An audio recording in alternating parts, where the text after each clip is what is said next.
Before we start, if you're enjoying these conversations, please make sure that you like, subscribe, and leave a review or comment for Cleaning Up. It really helps other people to find us.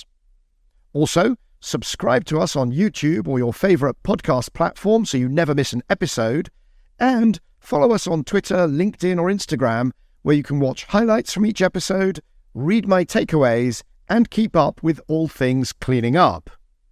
And finally, don't forget to visit cleaningup.live, where you can access over 150 hours of conversations with extraordinary climate leaders, and you can subscribe to our free newsletter. That's all on cleaningup.live. Now, let's get started. Cleaning Up is brought to you by our lead supporter, Capricorn Investment Group, the Liebrecht Foundation, and the Gilardini Foundation. Hello, I'm Michael Liebrecht, and this is Cleaning Up. In January this year, BloombergNEF announced that investment in the clean energy transition had broken through the $1 trillion mark in 2022, for the first time matching total global investment in fossil fuels. Around 90% of the funds invested went to just two sectors, renewable energy and electric vehicles, which each attracted nearly $500 billion. And this begs the question, which will be the next clean energy sector to attract $500 billion of investment per year? This week's episode of Cleaning Up is based on my most recent blog for BloombergNEF entitled The Next $500 billion Market, Electrification of Heat. And yes, as you'll hear, we're not just talking about heat in our homes and offices, but also heat in industry. So let's get started. When Bloomberg reported that $1.1 trillion had been invested in 2022 in net zero transition technologies, it was a matter of considerable satisfaction to me to see renewables and electric vehicles attract nearly $500 billion each. After all, in 2004, when I founded New Energy Finance, investment in renewable energy was just $32 billion. And in 2010, when I named electric transportation as a megatrend at the first ever BloombergNEF Summit, investment in electric vehicles was less than $2 billion.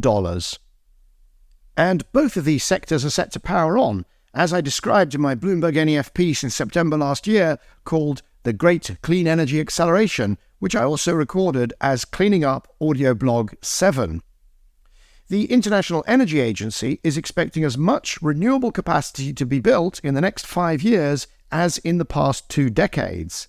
And after the recent change of leadership at Toyota, all the major car companies are focused almost exclusively on electrification, give or take a few hydrogen concept car projects. Wind and solar have grown from nearly nothing 2 decades ago to account for 15% of global electricity, and the UK, EU, and the US have all pledged to eliminate emissions from electricity entirely by 2035. However, electricity only meets just over 20% of global end-use energy demand. Add in land transportation, which is on track to be substantially electrified and decarbonized by 2050, and you still only get to 40% of energy-related emissions. And hence the question, which clean energy sector will be the next to take a big bite out of the remaining 60% of global demand and become the next $500 billion investment opportunity? Goldman Sachs is backing hydrogen. They've predicted that it will absorb a total of 10 trillion euros, that's $11 trillion by 2050, an average of $400 billion per year. McKinsey & Company, in a report produced for the Hydrogen Council, agree. The Energy Transitions Commission is even more bullish, estimating a total of $15 trillion to be invested in hydrogen over the next 27 years, and that is an average of $890 billion per year. All of these estimates are predicated on the global demand for hydrogen growing from its current 94 million tonnes per year to as much as 800 million tonnes by 2050. In my view, the figure is unlikely to exceed 250 million tons and could be a lot less. Based on the work I've done on the demand side, summarized in my hydrogen ladder and described in Cleaning Up Audioblog 4, Separating Hype from Hydrogen, as well as my work on the devastating economics of transporting hydrogen by any means other than pipeline, described in the last BloombergNEF blog of last year, the unbearable lightness of hydrogen, which also formed the basis of Audioblog 8. So, while trillions of dollars will indeed be invested in hydrogen in the coming decades, the annual amounts will be around a third of the $500 billion scale predicted by the sector's cheerleaders. Now, if hydrogen is going to fall short of expectations, the corollary is that electrification needs to over-deliver. It may not be a case of electrify everything, but it's definitely a case of electrify everything you reasonably can.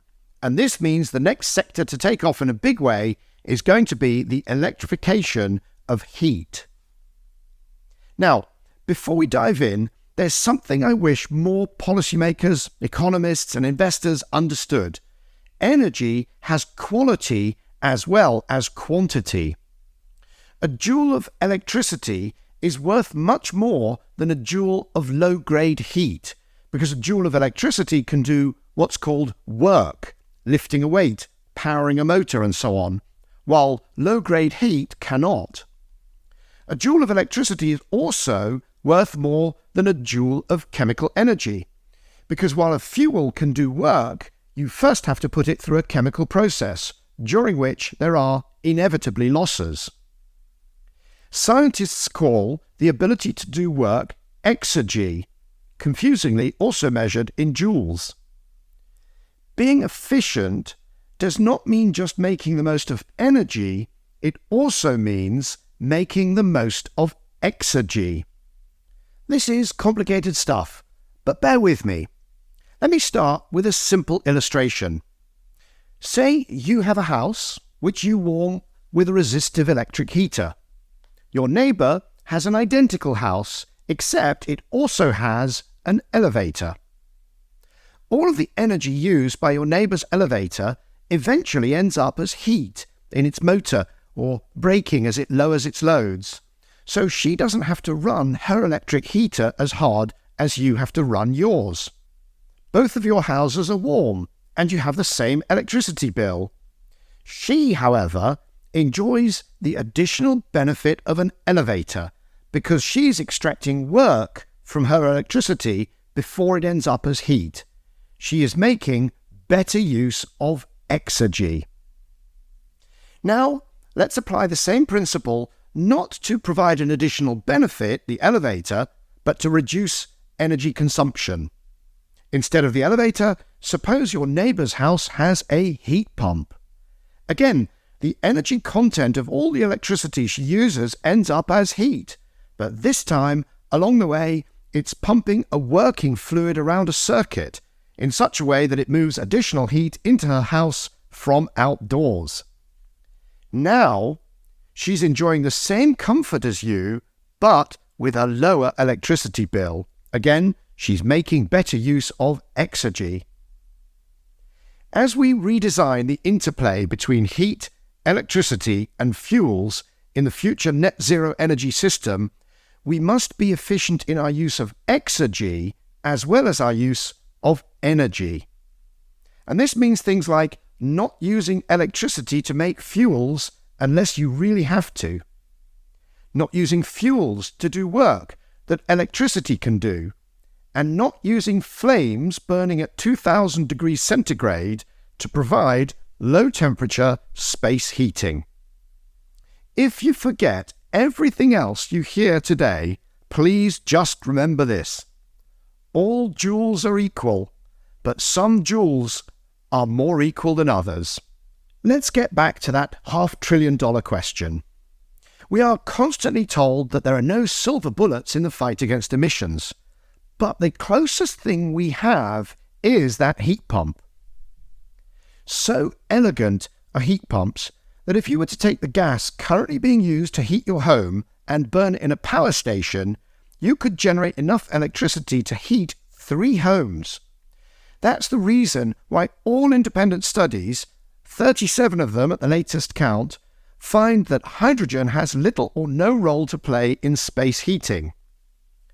Even if you were given hydrogen for free, something that the Inflation Reduction Act in the US could well do for the next decade or so, it would still make no economic sense to use it to heat 1 home when you could use it to heat 3 using heat pumps.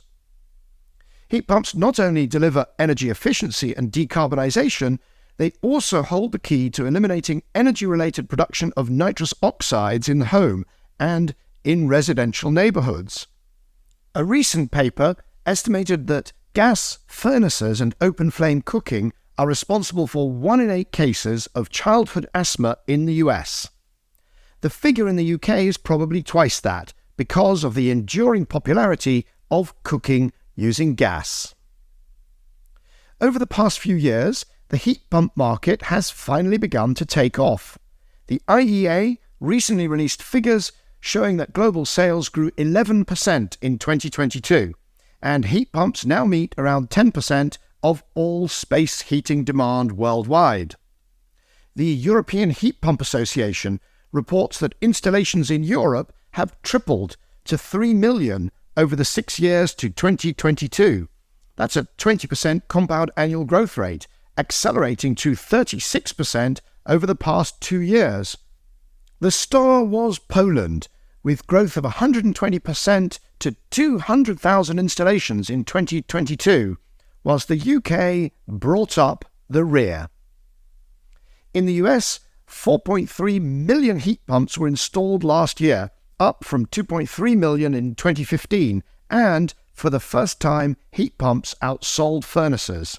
The trend is set to continue, with $4.5 billion set aside under the Inflation Reduction Act to help consumers ditch gas appliances and go electric.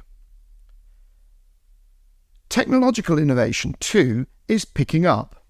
Hydrofluorocarbon refrigerants, which have high global warming potentials if they leak, are being replaced with more benign so-called natural refrigerants like propane.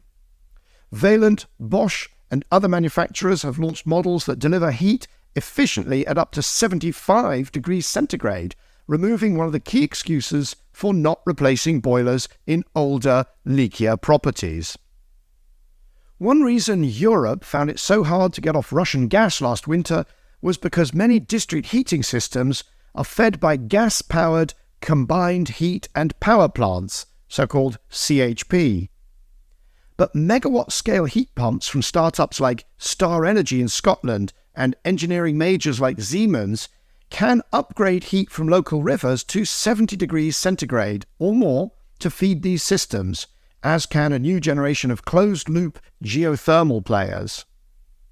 District heating, however, does not even need to be at these temperatures. One of the most promising approaches is shared-loop ground source heating, where UK startup Kenza is the world leader. Water circulates at temperatures as low as 10 degrees centigrade, and a small heat pump in each individual home upgrades that temperature to meet demand for heating and hot water. This opens up entire neighbourhoods and tower blocks to heating via ground source or low-grade, locally available waste heat. Unlike high-temperature district heating, there's limited thermal loss from the pipes, and, unlike air source heat pumps, there's no loss of efficiency when the weather is cold. Other companies like Sunamp, Tepio, and Mixergy are offering domestic thermal storage solutions, helping heat pump owners ride through demand peaks and take advantage of cheaper time-of-day tariffs. Add in intelligent home management systems and the ability of heat pumps to provide cooling during summer as well as heating during winter, and it is clear we're at the start of a domestic heating revolution, simultaneously saving energy, switching its source to clean electricity, and providing superior health and comfort. So what about industry, which accounts for over 20% of global final energy consumption? One of the most eye-opening papers I've read in the past decade was a 2019 study by Potsdam Institute researcher Silvia Madedu and her colleagues. Those of you who listened to episode 103 in October last year, in which she was my guest, will already know where this is going. She found that if you exclude the use of natural gas as a feedstock or a reducing agent, an astonishing 78% of Europe's industrial energy demand could be electrified using technologies described as fully developed and established in industry. When the team added technologies that were at lower stages of development at the time of research, the figure increased to 99%. Now, according to the International Renewable Energy Agency, nearly half of industrial heat demand is at temperatures below 200 degrees centigrade. It's used in equipment like tunnel ovens, dryers, stills, and steam boilers. There's no reason why all of that could not be delivered by heat pumps, running on clean electricity with so-called COPs, or coefficients of performance, of 2 or more. In other words, halving heat demand, meeting it with clean electricity, and in the case of steam boilers, saving between half and 2/3 of the cost. Companies like Heaton, ECOP, and SPH already offer heat pumps that can deliver heat at up to 165 degrees centigrade with a COP of well over 2. Fuji sells a heat pump that produces steam at 120 centigrade from 80 degrees centigrade waste heat, and that has a COP of 3.5. Kobe Steel offers a heat pump that produces high-pressure steam at 165 degrees centigrade with a COP of 2.5. Technologies under development are aiming to deliver heat at up to 250 degrees centigrade. For medium and higher temperature heat, that's heat over 200 degrees centigrade and over 400 respectively, which together account for the remaining 55% of industrial heat demand, we're often told that only gas combustion can work. This is simply not true. There's a whole range of electrical technologies, infrared, microwave, radio wave, induction, resistance, electric arc, plasma, that can deliver temperatures up to 20,000 degrees centigrade. The metals, glass, and ceramics industries are waking up to the scope of the opportunity, with innumerable electrification pilots and increasing numbers of commercial projects.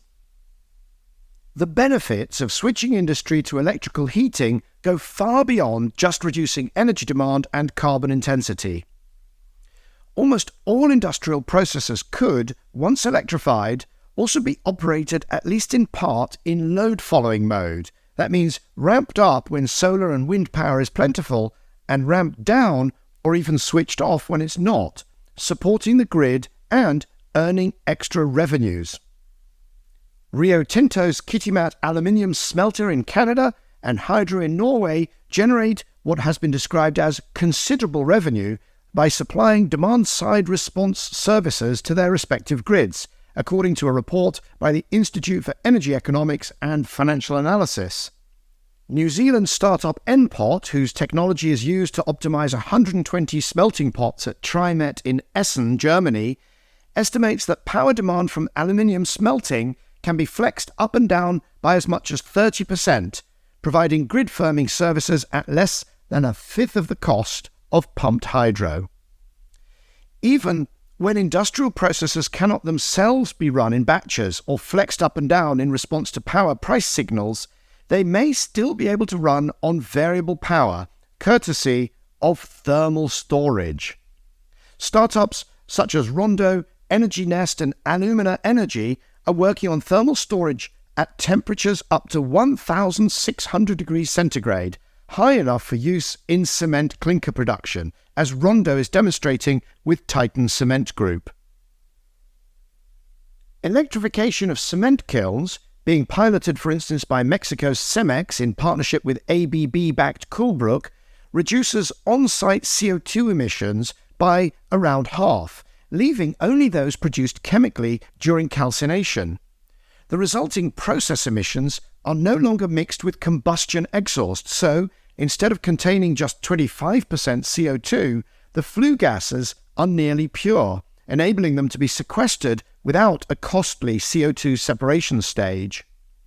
Electrification also opens up huge efficiency opportunities within industrial equipment itself. Heating with gas produces a stream of hot exhaust gases, as well as radiative heating, which in certain processes is an advantage, but more often is not. Electrical heating can be delivered in a highly targeted way and with no stream of hot exhaust gases. Schneider Electric estimates that switching from fossil fuel to electric melting at the start of the glass-making process could deliver as much as a 35% efficiency boost.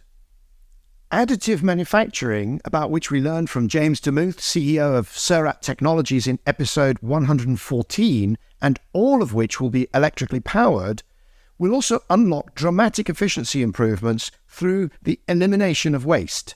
No more grinding, milling, and remelting of waste swarf. But it will also directly reduce demand for high-temperature heat. In a 3D powder bed fusion printer, lasers melt a little metal powder at each pass, removing the need to heat an array of furnaces, crucibles, molds, and so on during a casting process. But we still aren't done with the benefits of electrification. When specialty steel company Ovako electrified all 150 of its heat treatment furnaces, it found that one of the biggest paybacks was from reduced maintenance costs. Safety will improve because the fuel you're not using can't leak or ignite, nor can greenhouse gases, whether methane, hydrogen, or CO2, escape from a system which is electric from start to finish. Working environments will improve with less noise, less heat, and less noxious fumes, and whole regions will see reductions in air pollution. So if electrification of industrial heat is so compelling, why is it not happening right now at high speed? The main barrier lies in the relative cost of electricity and natural gas. This is driven in part by unpriced externalities and taxation systems that effectively subsidize fossil fuels, but it's also driven by commodity prices. In the US, since the advent of fracking, the price of natural gas has averaged around $3 per million BTU. Delivering heat electrically while matching the same cost would mean paying no more than $10 per megawatt hour, around the production cost of the very cheapest renewable electricity anywhere in the world. Matching the cost of natural gas heating via hydrogen would require a price of just 34 US cents per kilo, compared to expected 2030 clean hydrogen production costs of $2.50 or more. In Europe, if you set aside the price spike caused by Russia's invasion of Ukraine, LNG should cost no more than $7 per million BTU. To match that price electrically, you would need to buy clean power at 22 euros per megawatt hour, and to do the same using hydrogen would imply a price of no more than 70 euro cents per kilo, compared to the cap which the European Hydrogen Bank has announced of 4 euros per kilo. Of course, all this excludes distribution costs and so on, but you get the point. Decarbonizing heat will require more than just carbon pricing and some changes to taxation, shifting the cost of net zero transition away from clean electricity and onto carbon-intensive fuels, as the UK has already announced in principle that it's going to do. If the transition to clean heat is going to be affordable, it will also require equipment that is much more efficient, as described above, and also much cheaper. And here we can be very confident. Over time, we should expect the experience curve to do for electrical industrial equipment what it has done for wind turbines, solar panels, and EV batteries. Manufacturers will launch more and more models, knowledge will accumulate, gas engineers will retire and be replaced with electrical engineers and electrochemists, material science and digitization will progress, and supply chains will develop. Just as electric cars started as costly luxuries, but are now generally cheaper to run than internal combustion cars, electrically powered heating and industrial processors will end up cheaper and better than their gas-powered equivalents. This electrification of heat, domestic, commercial, industrial, will require enormous investment in our electrical grid. Winter heating loads in northern climes can exceed 5 times current peak electrical demand, and we're told that they can never be delivered electrically. However, modern high-efficiency heat pumps, along with continued progress on insulation, will reduce that figure to parity. Of course, even doubling the capacity of the power grid between now and 2050 presents a huge challenge, but it is feasible from an engineering and economic perspective. It's worth noting in this context that UK domestic power demand was 37% higher than today as recently as 2005. In its net zero scenario, BloombergNEF estimates that $21 trillion will have to be invested in the electrical grid between now and 2050. Transmission is another sector just itching to get to the $500 billion annual investment mark, but that is a topic for another day. Another argument against the electrification of heat is that we need to keep our lights on, our homes and offices warm, our transport working and our factories running, even when there's no wind or sun for extended periods. This is where long-duration storage of hydrogen, or one of its derivatives, may come in. Again, the engineering is feasible and the economics are affordable, according to modelling by Professor Tom Brown at the Technical University Berlin, and an upcoming paper on behalf of the Royal Society by Professor Chris Llewellyn-Smith of Oxford University, about which we heard in a recent episode of Cleaning Up.